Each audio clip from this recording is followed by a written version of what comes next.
The biggest thing that you need to get down on municipal securities is the distinction between revenues and GOs. So one thing I would recommend you do is get a sheet of paper and fold it in half.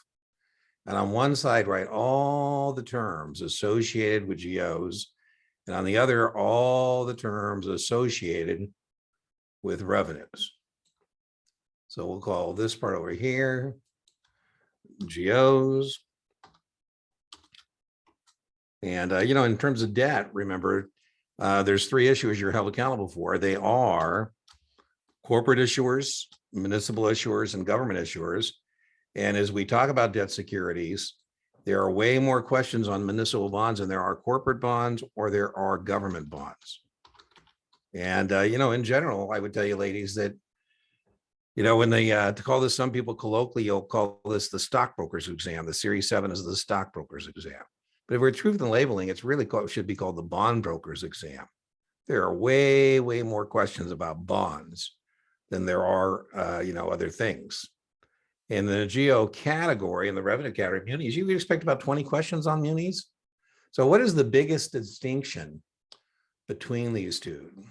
Based on your pre-study, what the biggest distinction is?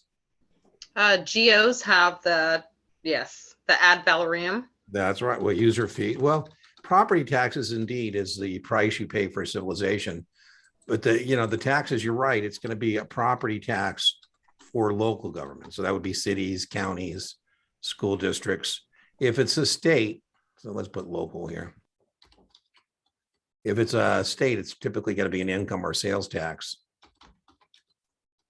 States don't finance themselves with property taxes. States finance themselves primarily with incomes and sales taxes. There's exceptions to that in terms of this. What I mean by that is, there's some states where I'm coming to you from where we don't have a state income tax. That's probably what we would be talking about there.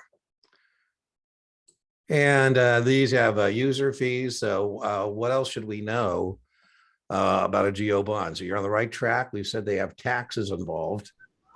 And so what do we need if we're going to ask our residents to pay or be on the hook for the interest and principal on a GO bond? What are we going to need? Voter approval. Right on, right on. So the issuance of GO bonds requires voter approval because we got to demonstrate that they have the legislative authority to issue the bonds. There's going to be a thing that somebody who's going to speak to, if it's a GO bond, that they actually have the legislative authority from their taxpayers to issue the bonds. Who speaks to that? As a bondholder, I want to make sure that if I'm buying a GO bond, that the community is both able and willing to pay back the borrowed funds. And I don't want the community to be able to say, well, gee, we don't have to pay you back because they never had the authority to borrow that money on my behalf as a taxpayer. Who is going to speak to that? Very testable. Is that the apportionment? No, that would be the bond counsel. So one of the things that we find in the legal opinion, very testable, and the bond counsel is going to have what we call, and the bond counsel is going to give us a legal opinion. And one of the things he's going to speak about is they have the authority to issue the bonds. Oh, by the way, that's still going to be over here as well, that they have the legislative authority, but it's not based on voter approval. It'd be based on, like the Port Authority has the authority of New York and New Jersey state to issue that. But that's always going to be something that we want to make sure that they have. And the person who does that is going to be the bond counsel. So let's call that number one. What else does the bond counsel speak to? By the way, I'll put this over here. You brought up legislative apportionment. Legislative apportionment is a budgeting procedure for a moral obligation bond. And we can certainly talk about that. Let's put that over there as a pending discussion. And by the way, please note, I'm putting the moral obligation bond into the revenue category. So, a lot of people get hung up because they think there's a zillion types of things, bonds. There's not. There's just GO or revenue. But granted, in that category, there is, subcategories, right? But at the end of the day, it's either a GO or it's a revenue. So what else is the bond counsel going to opine about besides legislative authority? the feasibility, the Whoa, validity. slow down, slow down. We're talking about GO bond. Feasibility study is not done by the bond council. We're going to need a feasibility study for a revenue bond, but that is not done by the bond council. That's a person who says yes to the issuer and the underwriter that this is feasible. The bond council doesn't speak to that. They're only talking about legal things. Legal things. They're going to opine that the bonds pay interest that's federally tax exempt. That is the number one reason people buy muni bonds. So that's going to opine about that. PS, are the muni bonds state exempt and local exempt? It depends on the state. Oh, now you're sounding smart. You ever want to sound smart, that's what you should always just say. Good job, it depends. Can you tell me more? Yeah, I didn't catch you on that, right? You're absolutely right. Depends where you live and what kind of bond you're going to buy. So good job. You didn't get caught with me baiting you into saying something before I gave you more information, right? So they're federally tax exempt. State and local will depend on where you live and what kind of bond you're going to buy. Number three, they're going to opine that these are exempt from 33. That's very testable to know that this is munis are exempt issuers. And that means they don't have to, make a registration statement with the SEC. They don't have to, give people prospectuses. Now, the one that's unique to the GOs, I told you we're going to have a legal opinion on the revenue bond too, but it's not going to speak to on the revenue bond. It's not going to speak to this voter approval thing because that's not something, but it will say these two things as well. And then the bond council will either give us an unqualified or qualified legal opinion. So they're going to give us a qualified or unqualified legal opinion. What would be preferable? What would be preferable? Unqualified.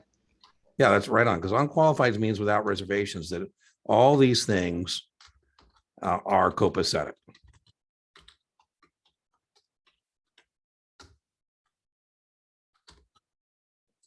And qualified would be bad. That means there's reservations, I don't know if there was a vote taken, whatever the case may be. So qualified is going to be bad. And that's with reservations. Okay, so you brought up a feasibility study. You brought up the feasibility study, and we talked about a legislative enforcement. That goes with a moral obligation bond, which is a type of revenue bond. So in a moral obligation, we said there's subcategories. And one of the subcategories is this thing called a moral obligation bond. And this is where maybe a local rural hospital, for example, asks the state if they'd be morally obligated to pay back the bonds. And the state says yes. And so then if you bought the bonds, it would say like John C. Fremont Hospital Revenue District, revenue bonds, comma, key point, revenue bonds, comma, a moral obligation of the state of, whatever the state is, California, for example. And this allows the rural hospital to, get some money. Now, if the hospital in this example, whatever this is, defaults, doesn't pay the interest and principal, then the state legislature is going to take a vote. And that's what's called legislative apportionment. They're going to say, ladies and gentlemen, all in favor of paying back the John C. Fremont Hospital bondholders say aye. All opposed say nay. More yays than nays, you get paid back. More nays than yays, the bonds default. So that whole process of taking the vote, sequestering the money out of the general budget is called legislative apportionment. If you get that, it's just they'll say which term is associated with moral obligation bonds. So that's what they're asking. Okay, so what else can we put in our little sheet of paper we're folding in half and putting on one side all the things that go with GOs? So there's some things that are common. Like I said, the legal opinion is common. Feasibility is not. That's a revenue bond. Taxes are not. Now, there is another one over here that kind of smells like a general obligation bond, but it's not.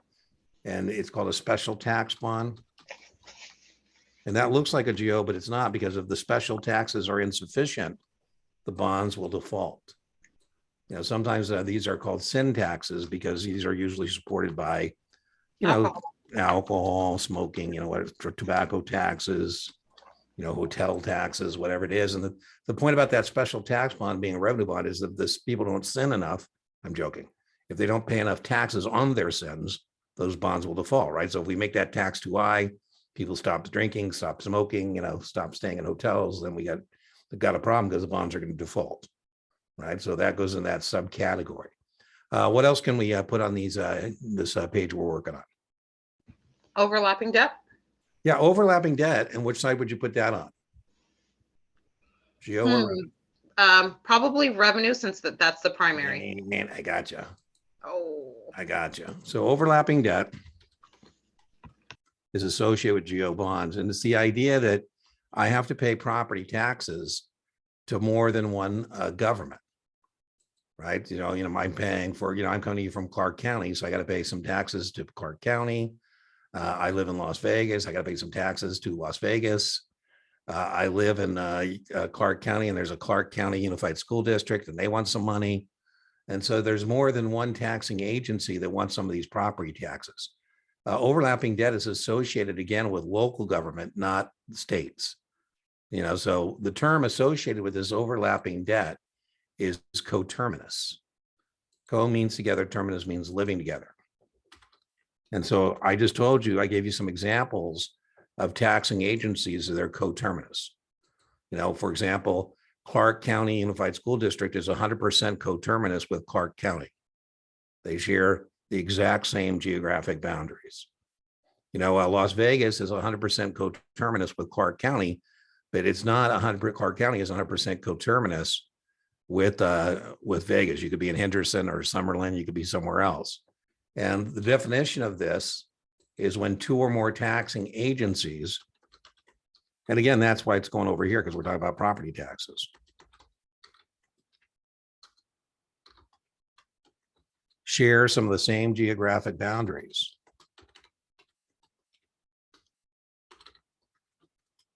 And are able to issue debt separately.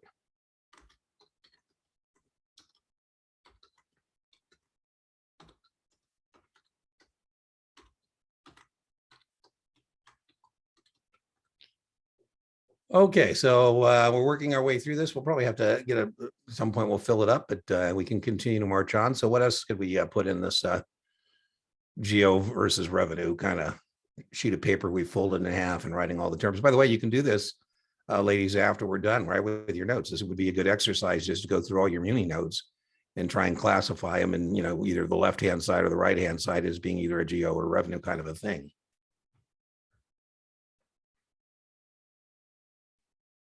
Nothing else?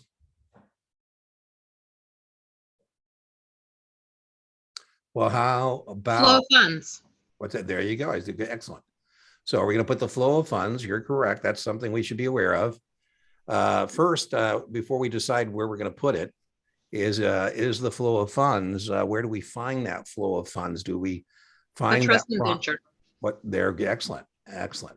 Okay. Second point, where are we going to put the trust indenture and the flow of funds? Are we going to put it in the geo category or the revenue? What's that? Revenue. Right on. Right on. Now, there also would be a trust indenture for a geo bond, but it's not a testable issue about the geo. It's a testable issue as it relates to the revenue bond, because what we're interested in, you brought it up, is the flow of funds. The trust indenture is the fancy way of, saying promises. I've joked with you, Erica, but sometimes when you log in, I see your, what is it, the Bible church or whatever it is. And, my dad is a missionary, and, my dad sometimes will hold up his Bible and say, this is a covenant between the Lord and his people. I go, woo, that's serious stuff, right? So covenant is just a written promise.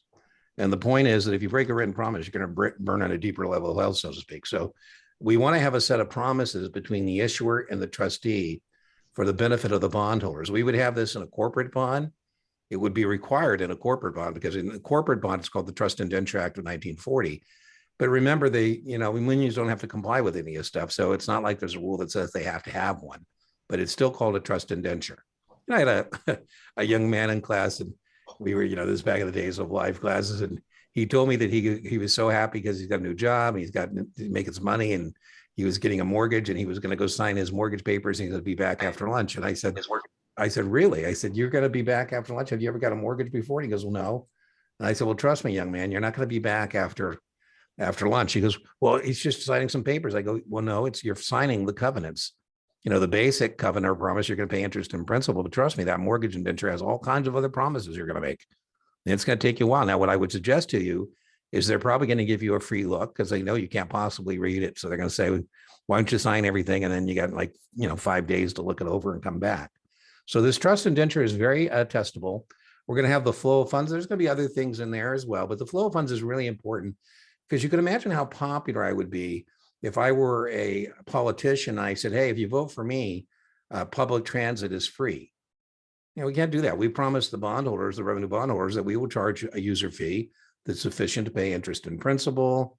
We've promised that we're not going to be discriminatory unless it's spelled out. Like we might spell out our trust indenture that senior citizens ride for free, students ride for free, veterans of foreign wars ride for free. But if you're not spelled out in that trust indenture, you got to pay. I was reading, and where I hail from, I spent most of my career in San Francisco, and we have what's called BART, the Bay Area Rapid Transit, and I was reading where a pregnant would-be young mother, she's pregnant, she's not a mom yet, but she was riding the BART to the hospital. I thought, man, that's got to be terrible that you don't have somebody give you a ride to the hospital. She's on the BART car and she didn't make it. And she, gave birth on the BART car. And then BART gave the kid a lifetime pass. So I'm not sure there's some curmudgeon bondholder somewhere who's going to say, wait a minute, that's not in the trust indenture. We didn't say people who get born on BART cars get free passes, and pretty soon everybody will be born on a BART car and nobody will be paying. I thought, yeah, that's pretty cool. I think the mom should have named him Bart. Your name Bart. Now in this flow of funds, we're going to have two types of pledges we could find here. Let's get ourselves a different color. We could have a net revenue pledge, and we could have a gross revenue pledge. What would we assume? What would we assume on the test? What would we assume on the test? If they don't tell me it's gross or net, what am I going to assume? We should assume net revenue on the test. So if they don't tell us, we're going to assume net revenue. And what does net revenue say when we collect money? So we're going to be collecting money, whether it's the transit district or if it's an airport, the gate fees, the lease payments in the food court, the parking structure money. And we're going to tell the bondholders that we're first going to deposit the money where are we first going to deposit money? Into maintenance and debt service and operations. Well, operations, because you'd be foolish of us as bondholders to say we want to be paid off the top and then the facility falls apart, right? So very important test question to know the operations and maintenance fund has priority. The operations and maintenance has priority. Now, once we have enough money to operate and maintain the facility, then we would either transfer or put money into debt service. And gross revenue, the difference would be gross revenue, debt service would have priority. We would first deposit money. And as I told you, Eric, I know you're using Past Perfect. Oh my God. Past Perfect has some net revenue pledge questions that are just outrageous, where they're asking you to figure out what the net revenue is, so don't get too in the weeds on that. Okay, so we have our trust indenture. We're talking about GOs and revenues. And then we said the big picture, remember, the big picture is that it's either a GO or it's a revenue. There's only two types of muni bonds. And then we said, granted, there are a zillion subcategories. There are really more subcategories of revenue bonds, types of revenue bonds, than there is GO. I mean, in the GO category, we only have a couple, hybrid kind of things, or I don't know if that's the right word, but things that are kind of funky, let's say. We have over the GO category, we have a double barrel bond. And we have limited versus unlimited. That's pretty much it as it relates to, subcategories as it relates to GOs. Okay, so do we want to attack that, or do you want to put some more subcategories? What do we want to attack here? You want to attack the, let's attack the GO double barrel. What does double barrel mean? What does double barrel mean? If you break into my home, and I tell you I have a double barrel shotgun, right? And what am I saying to you? I'm saying, I promise you, if I miss you with the first shot, I'm going to get you with the second shot. So a double barrel bond is where we have two pledges, two promises. The taxes and the revenues. There you go. The two promises. And the first promise is going to be a user fee. If the user fee is insufficient, then it becomes the full faith and credit.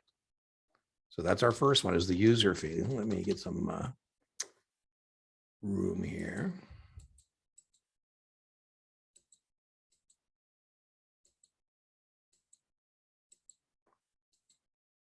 So we got a user fee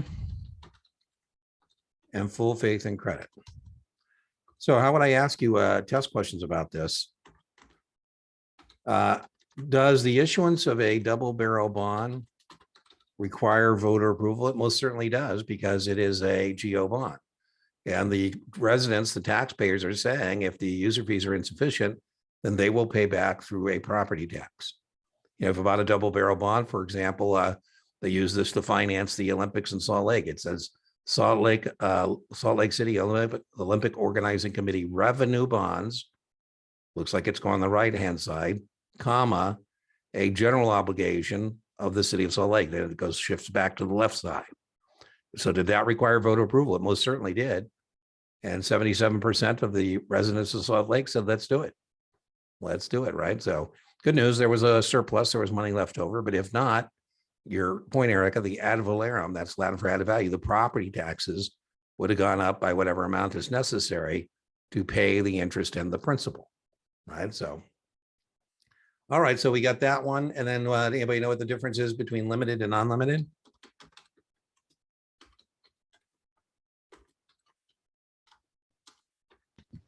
There's a debt limit on.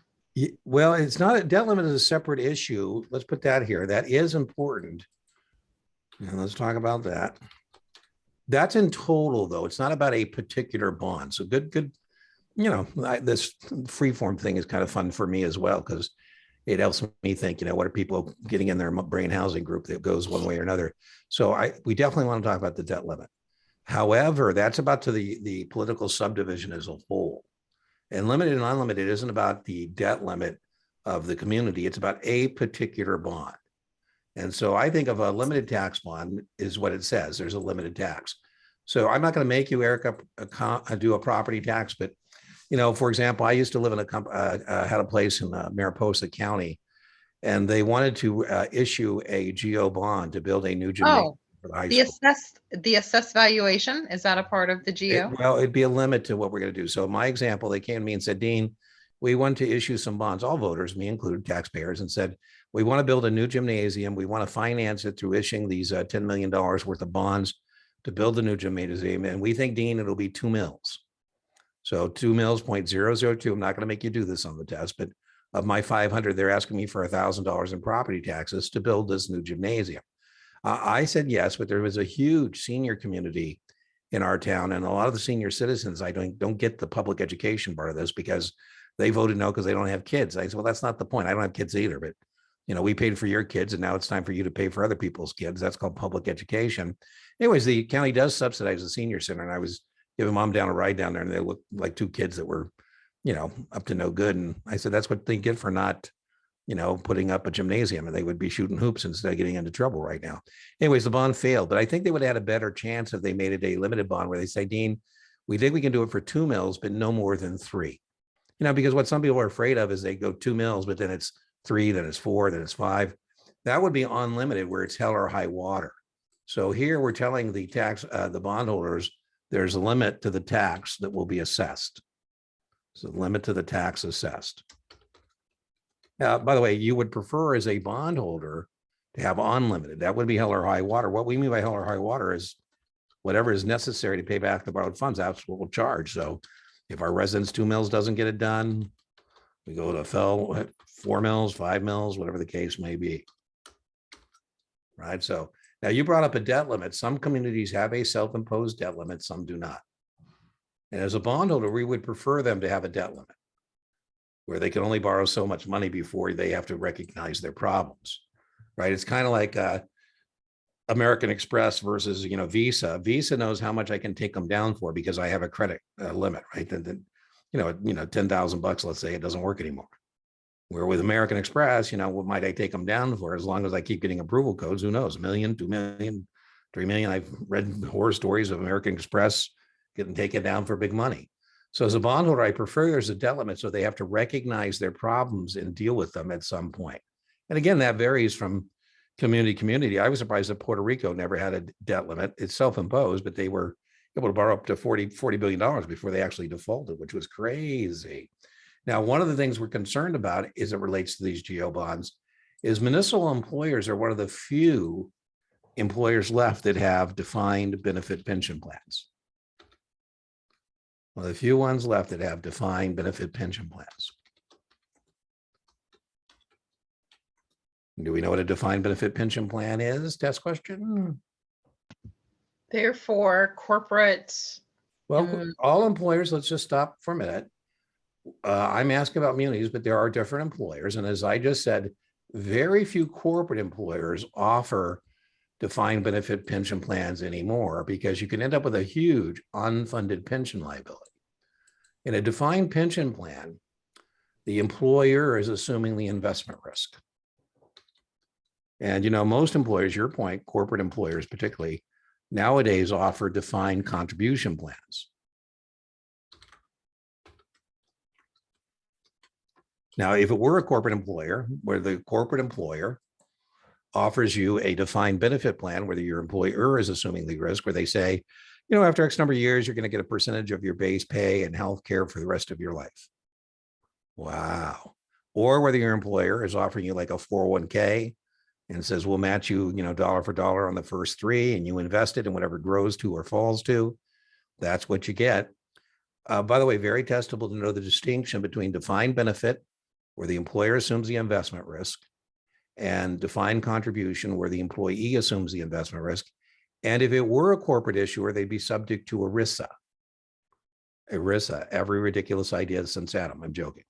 The Employee Retirement Income Security Act. But again, very important, municipals are exempt from everything. They're exempt from 33, and they're exempt from ERISA. And so one of the things we would be concerned with as a person buying a GO bond, does this employer have an unfunded, does this municipality have an unfunded pension plan? Because a lot of municipalities do, right? They got a lot of potential retirees and current retirees. You know, the city of Chicago has a very poor credit quality as compared to other municipalities. And one of the major reasons why is because they have unfunded pension liabilities. They've got all kinds of teachers and firemen and policemen, all great people. There's nothing wrong with that. But, you know, they were promised that they were going to get a percentage of their base pay and healthcare for the rest of their life. And the city of Chicago doesn't have that money set aside to do that. I was reading where it's almost like 10,000 a resident in this unfunded pension liability. So as we're looking at this, this would be helpful because at some point then, right, like that debt limit, tying it back to the debt limit, at some point, if they had this debt limit, that would show up and then they'd have to deal with it. But if the city of Chicago doesn't have a debt limit, they can just, you know, by the way, sometimes they promise, well, we're not giving you a raise today, but how about 2% more at retirement? So instead of giving you 80%, we'll give you 82%. And then, you know, that's easy to do, but then, you know, I don't have to put aside the money. So, you know, that's important. By the way, it also could be the same in a revenue bond. If you work at the transit district, you know, driving the bus around, you probably have a defined benefit pension plan too. But again, we associate that more often, the debt limit, with a GO bond and not a revenue bond. All right, so we're doing this thing. We've talked about all the different GO types, I think. I mean, we're doing this free form, so, you know, who knows, I might be missing something, but I think we got a pretty good stuff over there on the left. How about on the right? So on the right, we have a revenue bonds so far. And the only type of revenue bond in terms of subcategory that we have showing up so far is a special tax bond. But there are other subcategories of revenue bonds. What are some of those other subcategories? What are some other subcategories?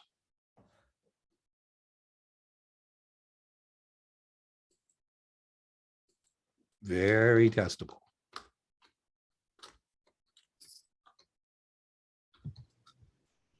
industrial revenue bond.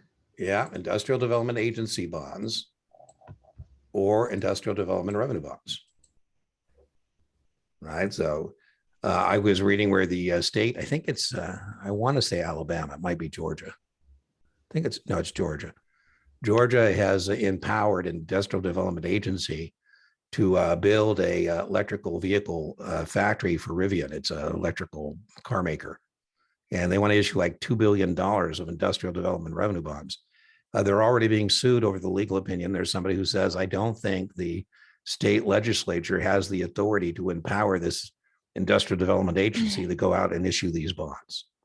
A separate issue, but boy, that's usually the stickiness isn't out of the gate. So they're already having some troubles.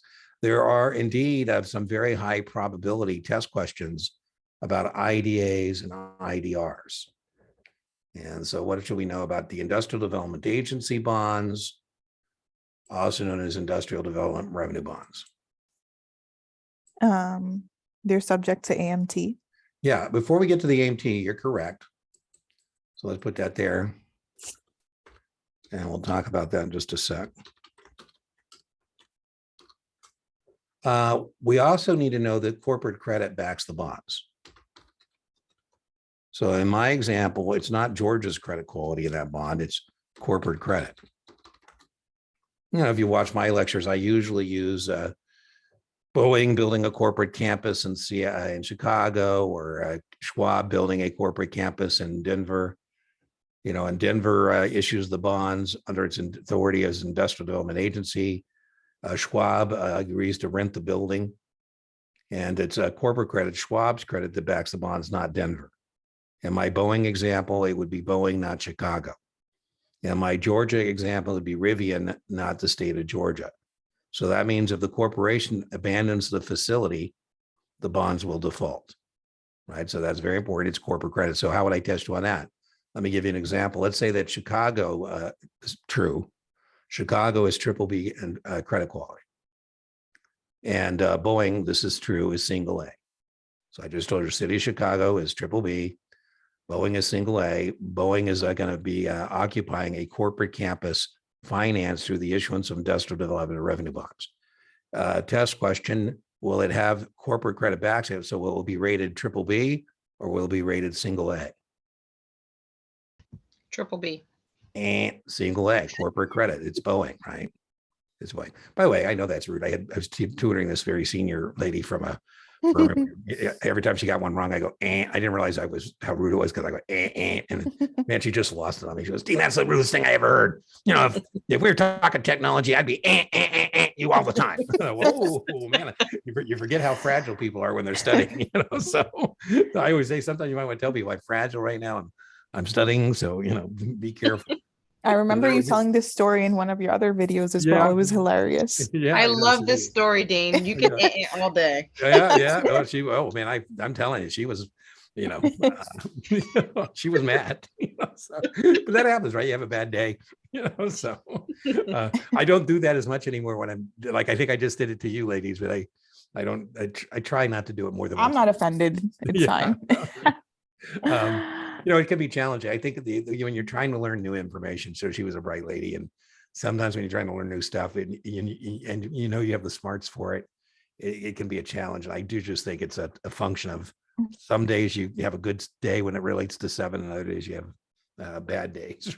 So anyways, she was so funny. I'll tell you, I'll add to the story. She's a very senior partner, so she makes a lot of money. And she goes, you know how much money I make, Dean? I go, I have no clue. I'm sure it's a lot of money. And she says, I could just go limited and take my distributions. I don't even have to do this if I don't want to. I go, I don't want to rain on your parade, but obviously somebody, I know that you're not very far removed from the top of the food chain here, but obviously someone higher than you has said you got to do this, because I know you're not doing this of your own free will and accord. Right? So at least some of us are taking the test because we choose to, or we're trying to better ourselves and make a better living. And, and if that's not the case, sometimes I think those folks have a problem getting motivated. Okay, chance to redeem yourself. Here we go. City of Gilroy is single A credit. The city of Gilroy, California, garlic capital of the world. They built a motorcycle manufacturing facility. They issued some industrial development agency bonds to this company that's going to make motorcycles. They're going to compete against Harley and, Indian, and they went bankrupt. There is no stickiness to the city of Gilroy in this example. But the issuer, in this case, the motorcycle company, was not rated.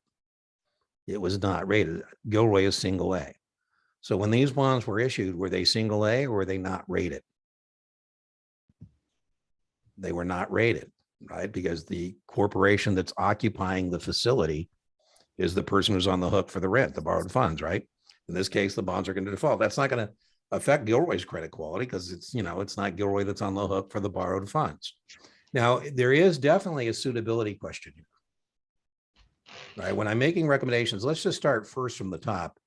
We can immediately on the test rule out as a suitable recommendation a municipal bond for anybody who's not rich. I'm joking, but doesn't have a high income, right? So, this is going to come to the fruition as a suitability question when they start, like they sometimes say, like a customer finds themselves in an uncomfortably high tax bracket. You go, woo, that sounds like a muni to me, right? I kind of joke. The more blessed you are, the higher, the more taxes you're going to pay. I remember one time I was telling my accountant, I go, man, I can't believe I only owe this much. This is so little. This is wonderful. I don't have to pay anything, He goes, Dean, you're on the back side of this. That's not good. That means you didn't make as much money. I go, oh, I'm thinking it's like, oh, I don't owe any taxes. He goes, you don't owe taxes because you didn't make no money. I go, oh, okay. Anyway, so high tax bracket, we think muni. High tax bracket, we think muni. The next thing is that the IRS, don't throw rocks at me, but the IRS says that these bonds we're discussing to build, motorcycle manufacturing facilities or a corporate campus for Boeing or for Schwab, or, a factory to build electrical cars, is really not supporting a public purpose. This is really not like building a high school. And so these are called private activity bonds. The IRS says that these IDAs, IDRs are supporting a private activity. And so if you make about $200,000 or more, they're not going to ask you on the test about this, but, I'm coming to you from my studio here in fabulous Las Vegas, and I only use this studio for business purposes. It's not like Dina's in here making videos for, other things. And so, if I'm not subject to the AMT, for example, a home office or studio would be deductible. But if if I do my taxes and I say you owe me 40 grand for being a citizen, the IRS says, Dean, well, everybody's got to pay something. So try it again using this alternative method, alternative minimum tax. So we're going to make you recalculate using the AMT. And this is considered to be what we call a preference item, something that we know rich people have to use to zero out their tax bracket. And so we're going to say for you, private activity bonds are going to be taxable. So it would be unsuitable for somebody who's subject to this. This would be a binary question. It's a simple yes or no. Are you subject to it? We don't have to get in the weeds on it on the test. However, the IRS does say there's another bond that is very similar and has the same suitability characteristics. And do you know what that one would be called? Is that it's the wildcatting one? Oh, the oil and Well, that's true. It'd be very low probability to get that in the context of intangible drilling costs on a partnership. You're correct. But that's we're talking munis, and that's very low probabilities compared to a stadium, which we're talking about munis. And the IRS says that a stadium serves a public purpose, but it's not essential. So, I always think if I ever had to come out of retirement, and what would I do? And I think, one thing I would probably think about doing is selling muni bonds. It's pretty easy. A 12-year-old could sell a muni bond. I just, find people who are in high tax brackets, say, hey, here we have the Allegiant Stadium, and $500 million of the $2 billion to build that stadium was public money. They were a public purpose, non-essential. It's not like building a high school. 50,000 of us get to bond over the Raiders losing another football game. But the primary beneficiaries of that stadium are the Raiders. And so again, it's a suitability question. Are you subject to the AMT? Because if you are, that stadium bond is going to be taxable to you, right? So those are the two that are going to be taxable. And the two that are taxable to somebody subject to the AMT are IDAs and IDRs. IDAs and IDRs. Any questions on that? Okay, so we're working this thing in. I don't see any gaping holes. We've got special tax bonds. We've got IDAs. We got IDRs. Are there any other subcategories of revenue bonds that we might want to include in this?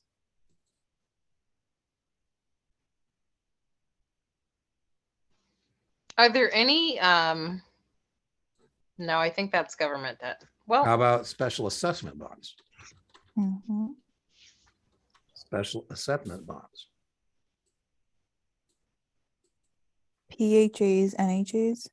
Oh, no. Those are platypuses. I knew your fish nor fowl. Let's put those down here.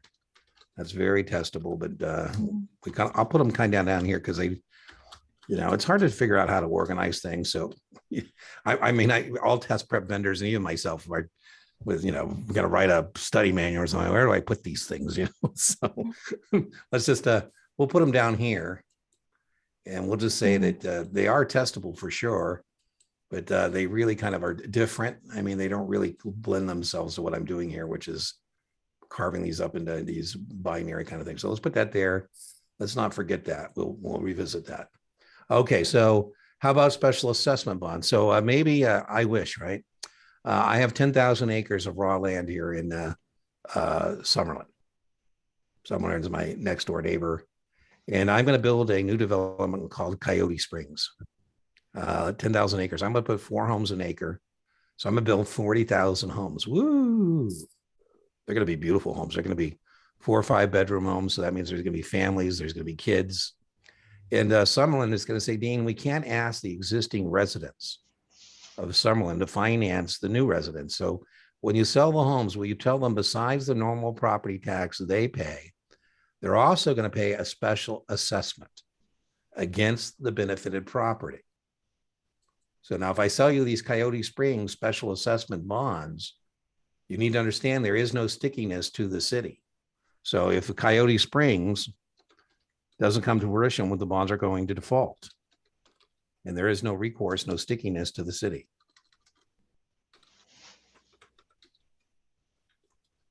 Sometimes I see developers that will make it a point to tell you that this is not a special assessment district or community. And what they're trying to tell you that as you move into this community, you're not going to be paying any extra as compared to anybody else that lives in this community, right? So that's called a special assessment bond. One of my favorite ones was by Caltrans. You maybe heard me tell the story in one of my videos, but I used to drive Highway 99. I'd come down from my mountain place in Mariposa in the Sierras, and then I'd drive across what's called the San Joaquin Valley, and I'd end up in San Francisco. But anyways, when you're on Highway 99, there's a fork in Ripon, California. And if you go left, you end up in San Francisco. And if you go right, you end up in Sacramento. And in Ripon, California, the Flying J Truck Travel Plaza bought a big piece of land right there at that intersection.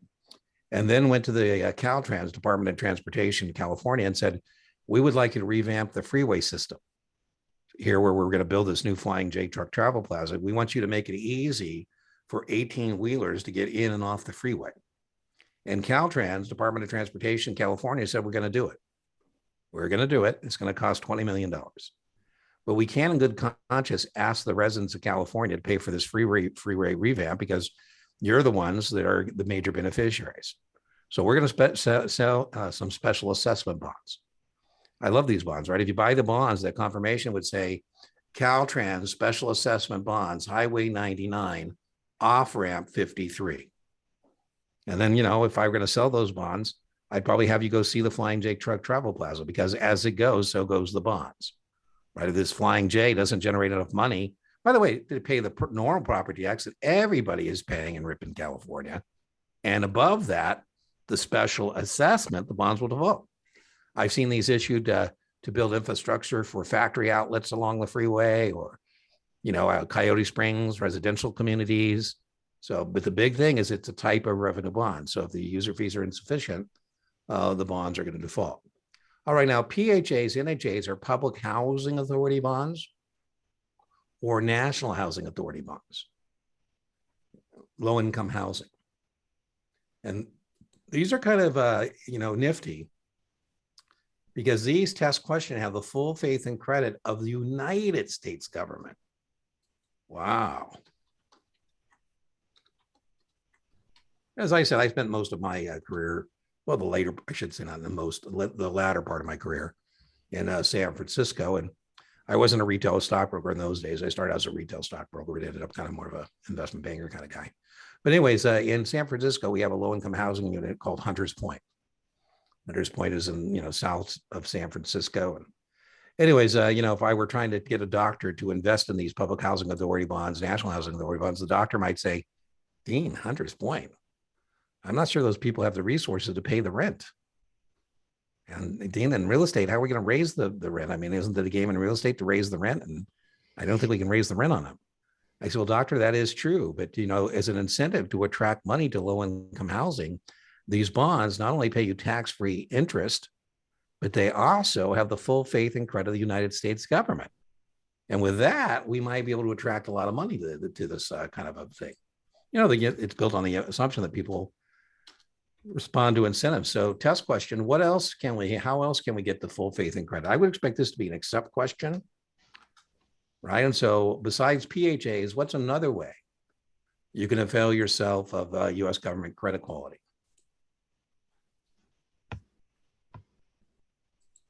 Because there's nothing better, right? But would you agree that there's nothing better than the full faith and credit of the United States Treasury?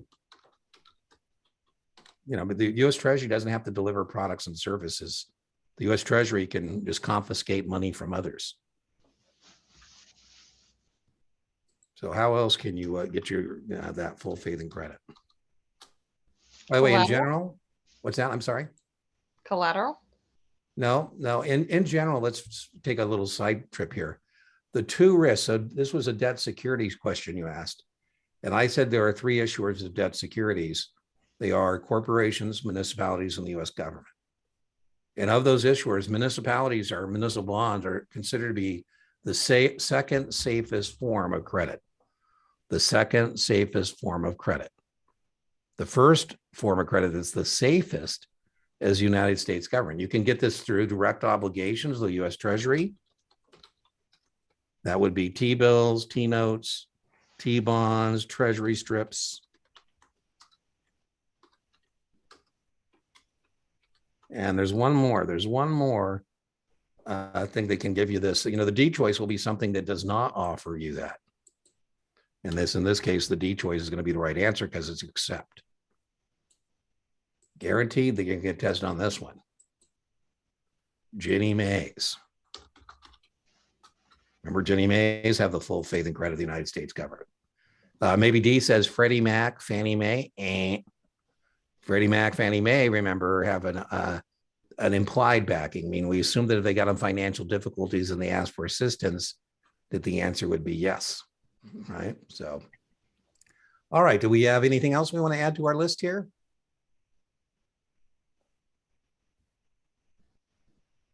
Okay, so let's talk about the MSRB. Let's talk about the MSRB. Woohoo. So in 1933, there was a senator. His name was Glass. And he had a buddy named Stiegel.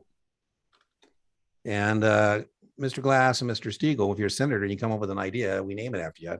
And this was called the Glass-Steagall Act, and it separated banks and brokerage firms. Senator Glass and Senator Stiegel said, you can't be a bank and a brokerage firm anymore. You can either be a bank or you can be a brokerage firm, but you can't be both. And that was true up until 1995. Banks and brokerage firms were different things. And when they passed Glass-Steagall in 33, a lot of banks said to the senator, we don't think you've thought this through. And they go, what do you mean you haven't thought it through? Cynthia's joining us. Cynthia, I apologize, but you're a little late to this office hour, but it is being recorded and it will be offered as a replay. So did you not get the proper invite? I think it said 3. What did it say, 3 o'clock? Cynthia, are you there?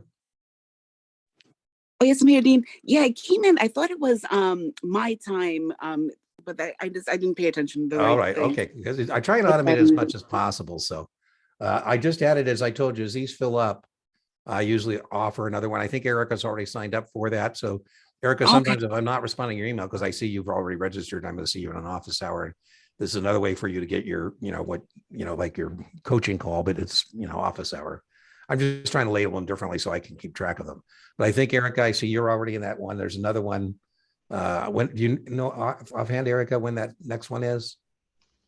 I'm just asking because I see you've registered for it. If not, it's okay. It's on the booking page. But anyway, Cynthia, then usually that booking page will send you the appropriate time frame for you. Okay. All right. So onward and upward here. Yeah. It's the 28th, Dean. Thank you. Thank you. And Erica, you might get lucky because you're the only one so far there. So, who knows? Maybe one day it'll just be you and me, on the office hour. That's the hope. Okay, so we're talking about the MSRB, and the bank said, we don't think you've thought this through, Senator. If you're saying if we pick bank, we can't do brokerage business, securities business. He said, that's what I'm saying.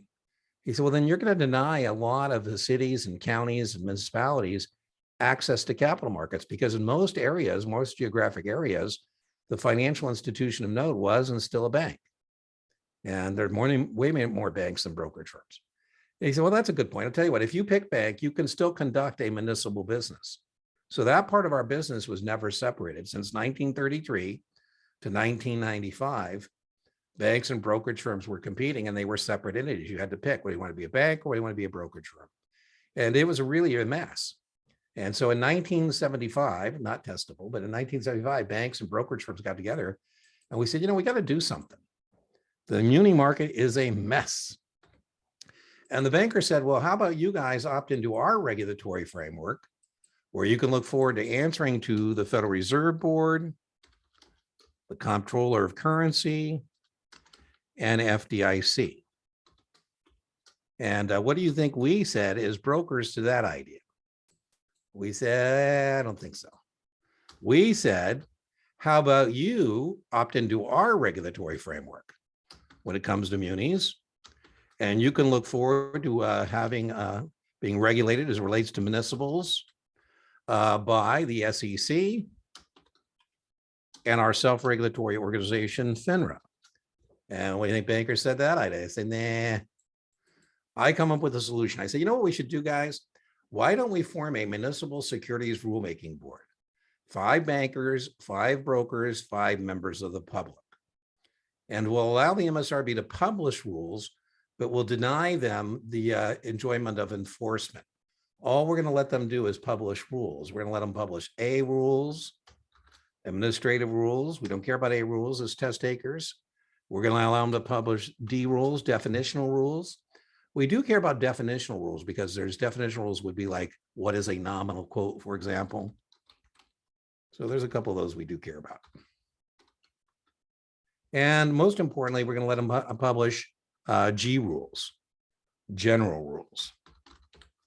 And those are the ones we actually care about as a test taker. So, the MSRB G rules.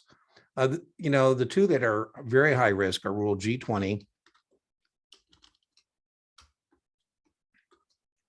and G37.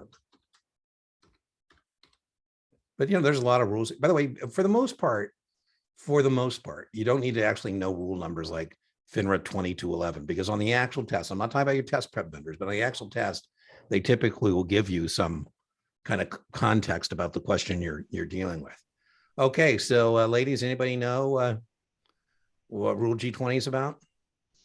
I only know G37, and that's the political contribution. That's right. Well, okay, so let's start there. Let's start with what you do know. And so what can you tell me about the political contributions? It applies to MF, municipal finance principles. Yep. And can I give somebody 250? Yes, as long as you have the voting authority. If I can vote for the politician, indeed, you nailed it. Right. So I can't come 250. I can't vote for him. Right. And then if I violate the rule, then I'm going to be in the penalty box. So very much a test point. Anybody know about G20? G20 is the that we can't give municipal advisors gifts over excess of $100. Yeah, FINRA has the exact same rule, right? So it's not really whose rule it is. You can't give. We don't want our employees being compromised. I used to get in late at this hotel I used to stay at all the time, and I'd be coming in like 1 o'clock, 2 in the morning to get settled in for the next day. And anyways, I gave a gift gratuity to the night clerk, and anyways, the general manager kind of thought it was a little excessive. And he said, Dean, I'm a little concerned about that. I mean, I'm thinking, you might compromise that guy. And I said, that's exactly what I'm trying to do. If I show up at 1 in the morning and there's only one room, I want to make sure I'm the guy who gets it. So I was being clear with him that, yes, I probably went over the top on that, but it was intentional on my part. And we want to make sure that you're not compromised, that you're actually, representing your employer. So the maximum gift or gratuity that an employee of one member firm can give to the employee of another member firm is $100. Do you recall what it doesn't count? When it's entertainment. Yeah, we call that normal deductible business activities. and it doesn't count reminder advertising. I call these tchotchkes, umbrellas, coffee cups, golf balls, whatever. Right.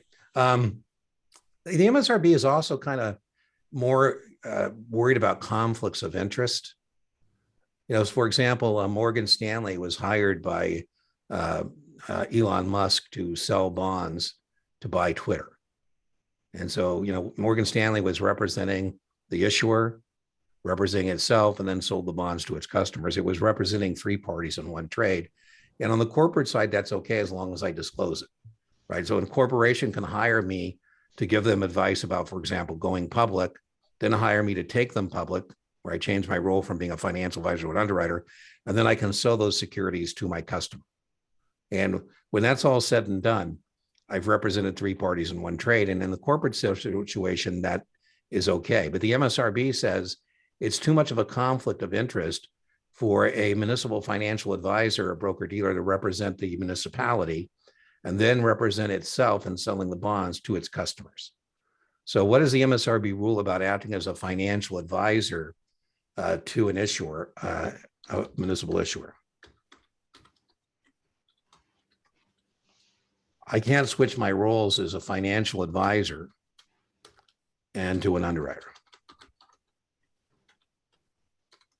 Right, so they say no switching roles. And what that means in English is I can't be the advisor and then underwrite the bonds. We're gonna have to bring in somebody else to underwrite those bonds. Okay, so I think that's pretty good. The other MSRB rules I'd be worried about is, for example, MSRB says on confirmations, I have to quote yield to call. A nominal quote is for informational purposes only, that kind of thing. So there's a couple of those MSRB rules that indeed be testable. Okay, ladies, we have used up our office hour. Is there anything that you definitely want to talk about before we conclude this office hour? Dean, how can we, or do you have any memory tricks to distinguish Fannie Mae from Ginnie Mae or Sally Mae? I don't. I think what I would do is just know Ginnie Mae solid, because the three test questions on Ginnie Mae are they pay interest and principal monthly. Test question. They're the only investment that does that. There is no other investment of your 91 investment questions that pays interest and principal other than a Ginnie Mae. Fannie Mae doesn't, Freddie Mac doesn't, Sally Mae doesn't. So I think I would use that as my pivot. Ginnie Mae is fully taxable, right? Ginnie Mae has the full faith and credit of the United States government. So I would be focused on that Ginnie Mae. Now, I just gave you three things, Eric, and I know you're getting to get it better and better every day as a test taker. I just told you Ginnie Mae's pay interest and principal monthly. I said Ginnie Mae's are fully taxable. I said Ginnie Mae's have the full faith and credit of the United States government. So that means what kind of question could you expect? Except. They love that. They love it because they get to test you on three things for 1 point. And then that Fannie Mae, most of the time, Erica, that's going to be the distractor. The distractor, remember, is the technical name for the wrong answer, right? If you're a test writer, it's not, just if you're a geek like me, if in writing test questions, you want to come up with powerful distractors. Like somebody gave me a wrong answer the other day. It was so good. I thought, man, that would be a great one to offer people. I'm sure I could sucker some people on that one. Right. So I'm joking, but test writers, particularly we were joking, are past perfect. Even Kaplan, they really enjoy themselves with wrong answers that sound good. So, but I would expect that to be a distractor about Fannie Mae and Sally Mae. Or Freddie Mac as it relates to Ginnie Mae. So I don't have a trick there. I have a whole lecture on Ginnie Mae's, however, and in the context of that, I think it's 25 minutes. In the context of that, I do talk about the others. So I think I've got a thumbnail that says Ginnie Mae. Any other things you want to talk about before we call it quits today? Just